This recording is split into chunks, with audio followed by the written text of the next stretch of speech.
Na pražské hlavní nádraží se po necelém týdnu a 3000 kilometrech vrátil evropský parní expres viceprezident FTE Jaroslav Kocourek. Soupravu historického vlaku tvořila dvojice parních lokomotiv Albatros a Šlechtična, salonní vůz Tomáše Garrigua Masaryka a doprovodné vládní vozy, jimiž jezdíval například prezident Husák. O víkendu se tento parní expres zúčastnil oslav v švýcarském Gothardu. Ve Švýcarsku probíhaly 125. výročí oslavy Gotthardské dráhy. To znamená, prostě tam probíhaly jakési oslavy, takže vznikla myšlenka, která se povedla realizovat, vlastně udělat vlak z Prahy tam do té Gotthardské oblasti, kde vlastně ta dráha je. Líbil se vlak v zahraničí? Tak vlak se líbil strašně moc. V místním tisku proběhly obrovské ochvalné projevy, mnoho fotografií, modrá lokomotiva tam v životě nic takového neviděli, takže zájem veliký. Tahle babička je letos 60 letá, je v dobré kondici, žije pěkným životem, vyrobili v Plzni v roce 47. teda tím pádem a nazývá se Albatros a je to vlastně špička naší lokomotivní techniky v parních lokomotivách.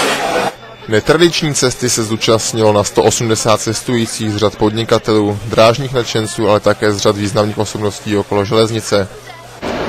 Je to impozantní, to, co jsme viděli na Gotthardu a to, co jsme viděli ve Švýcarsku, velikým způsobem přispělo jako reklama pro nejenom české dráhy, ale vůbec celou evropskou železnici a myslím si, že naše parní lokomotivy tam rozhodně neudělaly ostudu. Já můžu říct jednu věc, že to byla z evropského hlediska celá ojedinělá akce.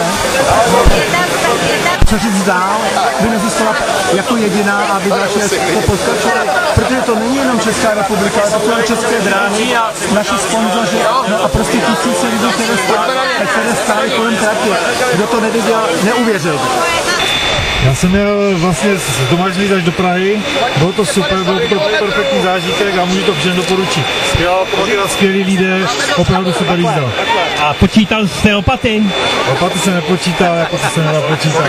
Když mi bylo oznáměváno, kde to budám dávat. No. Nevšední zážitek pro milovníky železnice připravila společnost Team Story ve spolupráci s občanským sdružením Ústecká dráha, Českými dráhami a v neposlední řadě byla podpořena mnoha sponzory. A jaká byla cesta? Cesta byla hezká, cesta tam a zpátky, dlouhá, nicméně bez potíží, takže konec dobrý, všechno dobré.